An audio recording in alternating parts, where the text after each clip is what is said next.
তোমার ভাগ্যে যা লেখা আছে তা দূরে থেকেও একদিন তোমার কাছে এসে পৌঁছাবেই। পথ যতই কঠিন হোক বা ঋতু যতই পরিবর্তিত হোক না কেন, ঠিক সময়ে প্রতিটি প্রিয় জিনিস তোমাকে দেওয়া হবে। যা সত্যি তোমার তা কখনো হারিয়ে যায় না। সময় যত দীর্ঘ অপেক্ষাই করাক না কেন, ধৈর্য ধরে চেষ্টা চালিয়ে যেতে হবে। তোমার কাছে তোমার লক্ষ্য নিজেই এসে দাঁড়াবে। যেমন রামায়ণে ভগবান রামের বনবাস নিশ্চিত ছিল, কতই না বাধা বিপত্তি এলো, কিন্তু সময় ও নিয়তি পূর্ণ হলো, আর তিনি লক্ষ্মণ ও সীতার সঙ্গে পুনরায় ফিরে এলেন। আবার মহাভারতে দেখুন, অর্জুন অগণিত বাধা সত্ত্বেও সঠিক পথেই অবিচল থাকল। তার ধর্ম ও তার সময় অবশেষে তাকে প্রাপ্য ফলও দিল।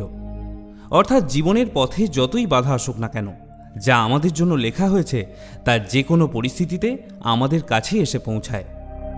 আজ আমরা জানব ভাগ্য কিভাবে কাজ করে এবং কেন সঠিক জিনিস সঠিক সময়ই আমাদের জীবনে আসে। প্রিয় বন্ধুগণ, ভিডিওর শুরুতেই আসুন আমরা মনের দুয়ার খুলে প্রার্থনা করি। হে শ্রীকৃষ্ণ, আজ যারা আপনার অমৃত বাণী শুনছে তাদের হৃদয়কে আপনি শান্তি আর কৃপায় ভরে দিন। এবারে একটা ছোট্ট কাজ করে ফেলুন। নিচের কমেন্টে লিখে ফেলুন, জয় শ্রীকৃষ্ণ, রাধে রাধে। বিশ্বাস করুন, আপনার এই কয়েকটা শব্দই আমাদের ভক্তির পথকে আলোয় ভরিয়ে দেবে। আর যদি কৃষ্ণ প্রেমে আপনি সত্যিই নিমগ্ন হয়ে থাকেন, তাহলে এই ভিডিওটা শুধু নিজের কাছে রাখবেন না, অন্তত 3 জন প্রিয় মানুষের কাছে পৌঁছে দিন। কে বলতে পারে, হয়তো আপনার হাত ধরেই তাদের জীবনে কৃষ্ণ প্রেমের আলো জ্বলে উঠল। শ্রীকৃষ্ণ বলেন, ভাগ্য তোমাকে কেবল সেটুকুই দেয় যা তোমার কর্ম তাকে আহ্বান করে।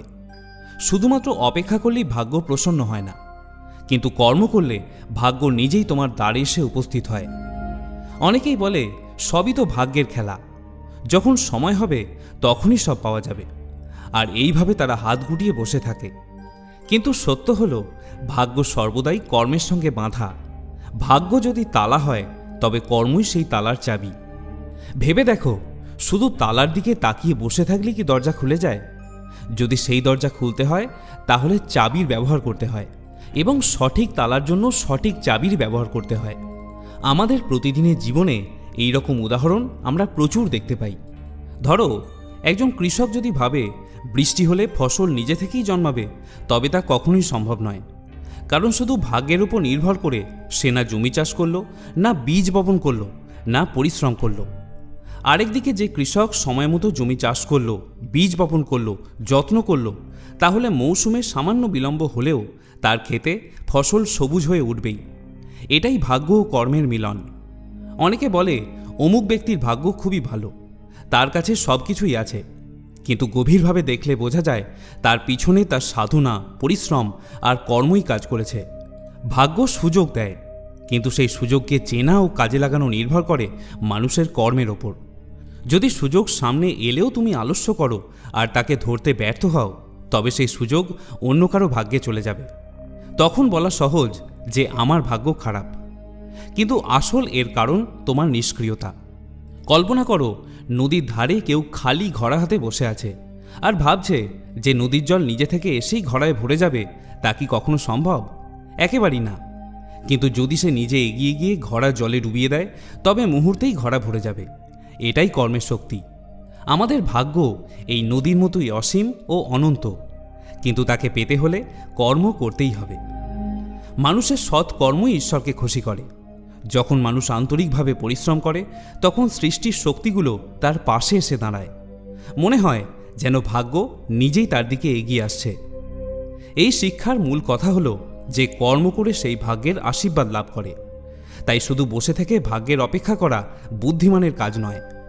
যত বেশি তুমি কর্মে সক্রিয় হবে, তত বেশি ভাগ্য তোমার সঙ্গ দেবে। কর্ম ও ভাগ্য কখনো আলাদা নয়, বরং এরা একসঙ্গে সাফল্যের সিঁড়ি গড়ে তোলে। শ্রীকৃষ্ণ বলেন, যা তোমার জন্য নির্ধারিত তা অন্য কারোর কাছে যেতে পারে না, আর যা অন্যের জন্য লেখা তা তোমার জীবনে টিকে থাকতে পারে না। এই শিক্ষায় জীবনের এক গভীর রহস্য উন্মোচন করে। প্রায়ই আমরা ভাবি আমাদের পরিশ্রম বৃথা গেল, কারণ অন্য কেউ তা পেয়ে গেল। তখন মন ভরে যায় ঈর্ষা, দুঃখ আর হিংসায়। কিন্তু যখন আমরা বুঝতে পারি যা সত্যিই আমার জন্য লেখা আছে তা আমাদের কাছ থেকে কেউ কেড়ে নিতে পারবে না, তখন হৃদয়ে এক অদ্ভুত শান্তি নেমে আসে। ভাবো, একটি আম গাছের তলায় 2টি শিশু দাঁড়িয়ে আছে। হঠাৎ করে একটি আম ছিঁড়ে এক শিশুর পায়ের কাছে গড়িয়ে এলো। অন্য শিশুটিও চায় যে এটি তার হোক, কিন্তু আমটি পড়ল সেই শিশুর কাছেই যার ভাগ্যে তা লেখা ছিল। সে যদি তা তুলে খায় তবে সেটাই তার ফল। আর যদি সেই আম অন্য শিশুর হাতে গিয়েও পড়ে তবে তা স্থায়ী হবে না, হয় তা নষ্ট হয়ে যাবে, নয়তো কোনো না কোনো উপায়ে আবার প্রথম শিশুর কাছেই ফিরে আসবে। এটাই নিয়তির নিয়ম।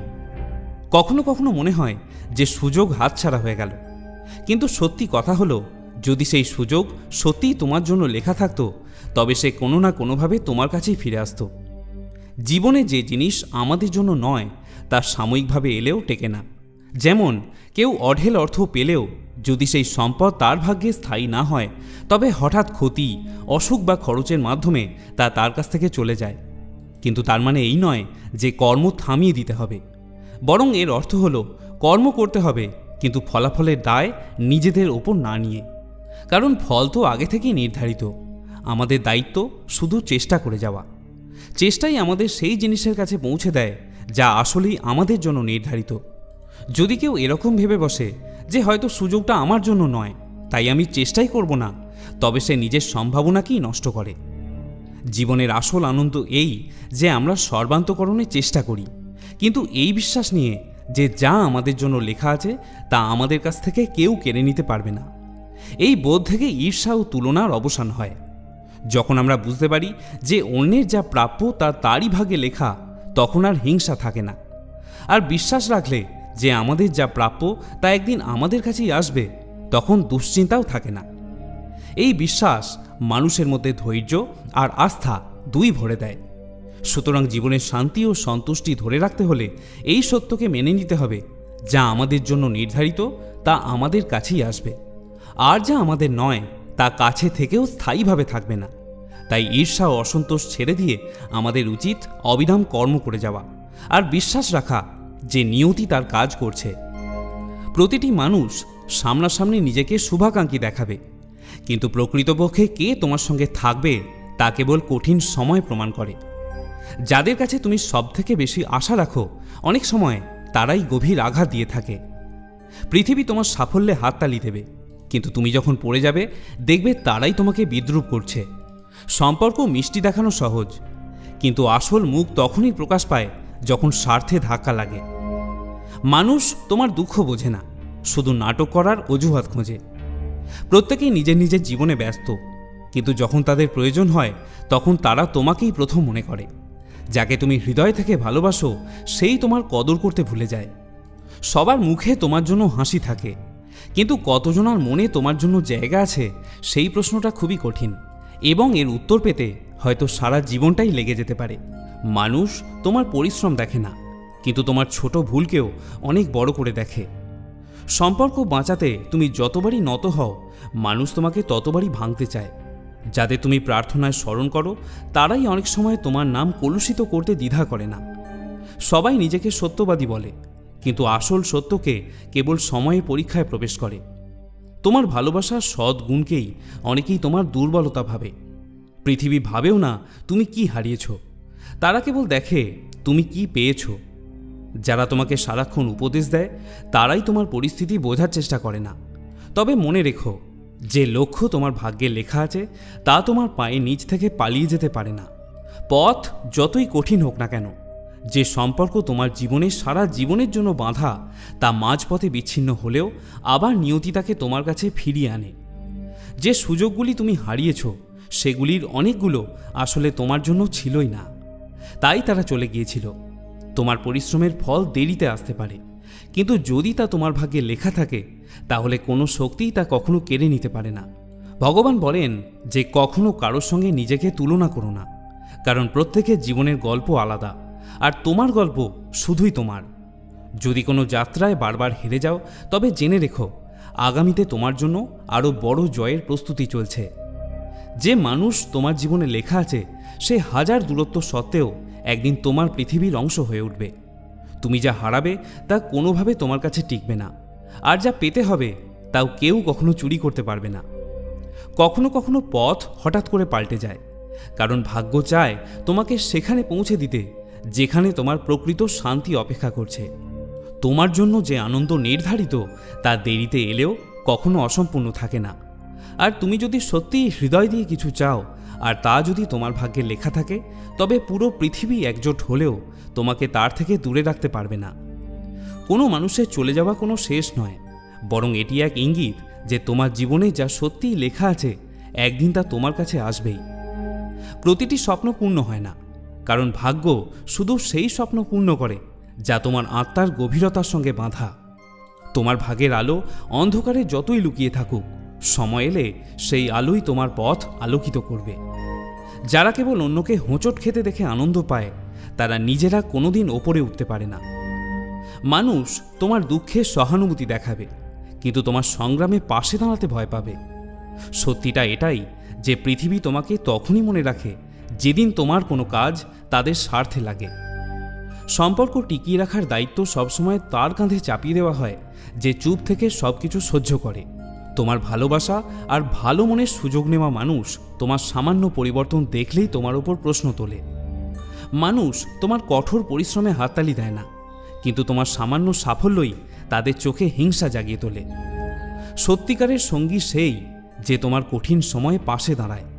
সুখের দিনে তো সবাই কাছে আসে, সবাই তোমাকে নিজের প্রয়োজন অনুযায়ী চায়।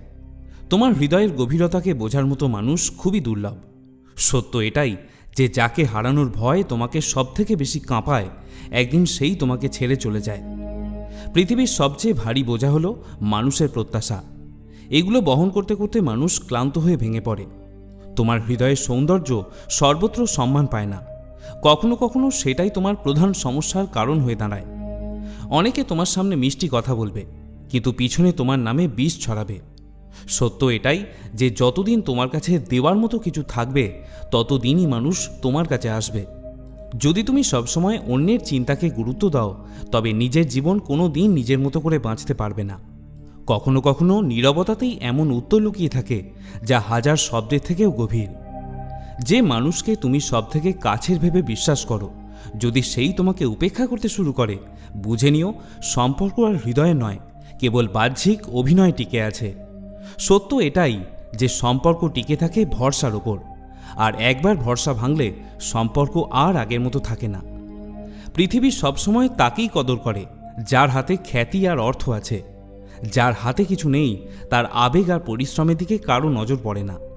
এই দুনিয়ায় ভাগ্যের থেকে বেশি আর সময়ের থেকে আগে কিছুই কারোর কপালে জোটেনি, আর কোনোদিন জুটবেও না। জীবনে নিজের বাক্য সংযম রাখা একান্ত জরুরি, কারণ কথার দ্বারা দেওয়া আঘাত কখনোই সারে না। কৃষ্ণ বলেন, ধর্মের জন্য যুদ্ধ করতে শেখো, অধর্মের কাল হয়ে উঠতে শেখো, আর আপনজনের জন্য ত্যাগ করতে শেখো। সত্য সবসময় জলের ওপর তেলের বিন্দুর মতো হয়। যতই মিথ্যের জল ঢালা হোক না কেন, তা সবসময় ওপরেই ভেসে থাকে। স্বজন মানুষের উচিত সবসময় উত্তম আচরণ করা, কারণ সাধারণ মানুষ তাদের পথচিহ্ন অনুসরণ করেই নিজের পথ খোঁজে। যদি কারো ভালো করতে না পারো, তাহলে খারাপও করো না, কারণ এই দুনিয়া দুর্বল হতে পারে, কিন্তু এই দুনিয়াকে যিনি সৃষ্টি করেছেন তিনি দুর্বল নন। যে ব্যক্তি শ্রীমদ্ ভগবদ্ গীতা পড়ে এবং সেই অনুযায়ী জীবন পরিচালনা করে, তার সমস্ত পাপের প্রভাব মুছে যায়। জীবনে আমরা কতটা সঠিক আর কতটা ভুল, এ কথা কেবল দুজন জানে। এক তো সেই পরমাত্মা, আর দুই আমাদের নিজেদের অন্তরাত্মা। মৃত্যু একটি অটল সত্য যাকে কখনোই পরিবর্তন করা সম্ভব নয়। এই জগৎ সৃষ্টির আদিকাল থেকেই এই জন্ম মৃত্যু চক্র চলে আসছে। যেমন একজন মানুষ পুরাতন পোশাক ছেড়ে নতুন পোশাক পরিধান করে, তেমনি আত্মাও পুরাতন ও নিরর্থক দেহ ত্যাগ করে নতুন দেহ ধারণ করে। এটাই প্রকৃতির নিয়ম। এই সত্যকে গ্রহণ করে ভয়মুক্ত হয়ে আমাদের বর্তমানকে উপভোগ করা উচিত। জ্ঞানী মানুষ কখনো মৃত ব্যক্তির জন্য শোক করেন না, আবার যিনি জীবিত আছেন তার জন্য শোক করেন না, কারণ তারা জানেন যে চলে গেছে সে আবার ফিরে আসবে, এবং যে জীবিত আছে সেও একদিন চলে যাবে। শ্রীকৃষ্ণ বলেন, যদি কখনো সুযোগ আসে তবে তাকে সহায়তা করতে সারথি হও, স্বার্থপর নয়। যেমন একটি প্রদীপ নিজের আলো কম না করেও হাজার প্রদীপ জ্বালাতে পারে, তেমনি আনন্দ ভাগ করলে তা কখনো কমে না। যার হৃদয় ধর্মে পরিপূর্ণ সে ধর্মের উপদেশ দেয়, আর যে অধর্মে ডুবে থাকে তার উপদেশও অধর্মেরই হয়। মানুষ দুঃখী হয় এই কারণে নয় যে সে ঈশ্বরে বিশ্বাস করে না, বরং সে ঈশ্বরের কথা শোনে না বলেই দুঃখ পায়। সময় হলে সকল কিছুই মানুষকে প্রাপ্ত হয়, কিন্তু সময়ের আগে কিছু পেতে চাওয়াই দুঃখের মূল কারণ। ক্রোধ হলো সেই দরজা যা মানুষকে নরকের দিকে নিয়ে যায়। ক্রোধ মানুষের চিত্তকে অশান্ত করে তোলে এবং সেই অস্থিরতায় সে নিজেকেই ক্ষতিগ্রস্ত করে তোলে। শ্রীকৃষ্ণ বলেন, যতই রাগ আসুক না কেন, ক্রোধ থেকে আমাদের বিরত থাকতে হবে। নিজের মনে শান্ত থাকার চেষ্টা করতে হবে। এই জগতে কেউই নিজে থেকে মহান নয়, তার কর্মই তাকে মহান করে তোলে। সঠিক কর্ম মানে এমন ফল নয় যা সবসময় শুভ হয়, বরং সঠিক কর্ম সেই যার উদ্দেশ্য কখনো অশুভ হয় না। মানুষ সবসময় নিজের ভাগ্যকেই দোষারোপ করে, অথচ সে জানে যে ভাগ্যের থেকেও শ্রেষ্ঠ হলো তার কর্ম, যা সে নিজের হাতেই করে নিতে পারে। আজ যা তোমার কাছে আছে তা কাল অন্য কারো ছিল এবং আগামীকাল তা অন্য কারো হয়ে যাবে। তুমি এই পৃথিবীতে খালি হাতেই এসেছিলে, আবার এখান থেকে তোমাকে খালি হাতেই ফিরে যেতে হবে। অতীতের জন্য দুঃখ করে কি লাভ? বর্তমানের জন্য অহংকার করেই বা কী হবে? এবং ভবিষ্যতের জন্য মোহ রাখাও বুদ্ধিমানের কাজ নয়। বুদ্ধিমান ব্যক্তির উচিত ক্রোধ এবং লোভ পরিত্যাগ করা, কারণ এগুলো আত্মার পতন ঘটায়। মানুষ হৃদয় দিয়ে যা দান করতে পারে তা হাত দিয়ে কখনো সম্ভব হয় না, আর যে কিছু না বলেও যা বলে দিতে পারে তা কখনো শব্দ দিয়ে সম্ভব নয়। মনকে নিয়ন্ত্রণে রাখা ভীষণ প্রয়োজন। মানুষের মন বায়ুর মতো চঞ্চল। এই মনই মানুষকে কামনা বাসনার পথে ভাসিয়ে নিয়ে যায়। তাই জীবনে সফল হতে হলে মনকে আয়ত্তে আনা অত্যন্ত আবশ্যক। মনকে নিয়ন্ত্রণে রাখলে মস্তিষ্কের শক্তি একাগ্র হয় এবং তা কাজের সফলতাও এনে দেয়। গীতার মতে যে ব্যক্তি নিজের মনকে আয়ত্তে এনেছে সে মন থেকে উদ্ভূত অপ্রয়োজনীয় চিন্তা ও ইচ্ছা থেকে মুক্ত থাকতে পারে এবং নিজের লক্ষ্যে সহজেই পৌঁছে যায়। কিন্তু যদি মনকে আয়ত্তে না আনো, তবে এই মনই তোমার সবথেকে বড় শত্রুতে পরিণত হবে। সবসময় সন্দেহ করা মানুষ কখনোই শান্তি পায় না, তাই সন্দেহ থেকে বিরত থাকা প্রয়োজন। অতিরিক্ত সন্দেহ মনের শান্তিকে নষ্ট করে এবং মানুষ বিভ্রান্ত হয়ে নিজের সম্পর্কগুলোকে নষ্ট করে ফেলে। দেহের সৌন্দর্য মনকে আকর্ষণ করে, কিন্তু স্বভাবের সৌন্দর্য হৃদয়কে আকর্ষণ করে। তাই মানুষের স্বভাব সর্বদা নির্মল হওয়া উচিত। ইতিহাস বলে গতকাল সুখের ছিল, বিজ্ঞান বলে আগামীকাল সুখের হবে, কিন্তু ধর্ম বলে যদি মন সৎ আর হৃদয় পবিত্র হয় তাহলে প্রতিটা দিনই সুখের হয়। কে কি করছে, কেন করছে, কিভাবে করছে, এসব থেকে যত দূরে থাকবে তত বেশি শান্তিতে থাকবে। ভগবান বলেন, যে ব্যক্তির মধ্যে জ্ঞানের অভাব আছে এবং যার মনে ঈশ্বরের প্রতি বিশ্বাস নেই, সে জীবনে কখনো আনন্দ বা সফলতা লাভ করতে পারে না। ক্ষমা করতে শেখো, নীরব থাকতে শেখো। তুমি এমন এক শক্তিতে পরিণত হবে যার সামনে পাহাড়ও পথ ছেড়ে দেবে। বেশি খুশি হলে বা বেশি দুঃখে থাকলে কোনো সিদ্ধান্ত নেওয়া উচিত নয়, কারণ এই দুই অবস্থাতে মানুষ কখনো সঠিক সিদ্ধান্ত নিতে পারে না। আঘাত শুধু শরীরে লাগলেই যে টের পাওয়া যায় তা নয়, আত্মায় লাগলে তার বেদনা আরও গভীর হয়, আরও তীব্র হয়। যে দান কোনো শর্ত ছাড়া কর্তব্য হিসাবে নিঃস্বার্থভাবে কাউকে দেওয়া হয় সেটাই প্রকৃত দান। অনেক সময় আমরা নিন্দার ভয় পেয়ে নিজেদের লক্ষ্য থেকে সরে আসি, কিন্তু মনে রেখো, যদি তোমার লক্ষ্য পূর্ণ হয়ে যায় তাহলে নিন্দুকদেরও তোমাকে নিয়ে মতবাদ পাল্টে যাবে। যদি তুমি কাউকে একবার ক্ষমা করো তাহলে তুমি বুদ্ধিমান, যদি দ্বিতীয়বার ক্ষমা করো তাহলে তুমি হৃদয়বান, কিন্তু যদি তৃতীয়বারও তাকে ক্ষমা করো তাহলে তুমি এই দুনিয়ার সবথেকে বড় মূর্খ। জীবনের সবচেয়ে দামি জিনিস হলো তোমার বর্তমান। একবার যদি সেটা চলে যায়, পৃথিবীর সমস্ত ধনসম্পদ দিয়েও তা আর ফিরিয়ে আনা সম্ভব নয়। ভগবান বলেন, মানুষ চাইলে তার জীবন খুব সহজভাবে কাটাতে পারে, কিন্তু সে তা করতে পারে না। সে সারাক্ষণ দুশ্চিন্তায় ডুবে থাকে। সে অতীতের কথা ভেবে কষ্ট পায়, সে মৃত্যুকে ভয় পায়। সে জীবনে যেমন ঠিকঠাকভাবে বাঁচতে পারে না, মৃত্যুকেও ঠিকভাবে গ্রহণ করতে পারে না। শ্রীকৃষ্ণ বলেন, তোমার অতীতকে আমি পাল্টাতে পারি না, কিন্তু তোমার বর্তমানে তুমি যদি সৎভাবে বাঁচো তাহলে তোমার ভবিষ্যৎ আমি নিশ্চিতভাবে উজ্জ্বল করে দেব।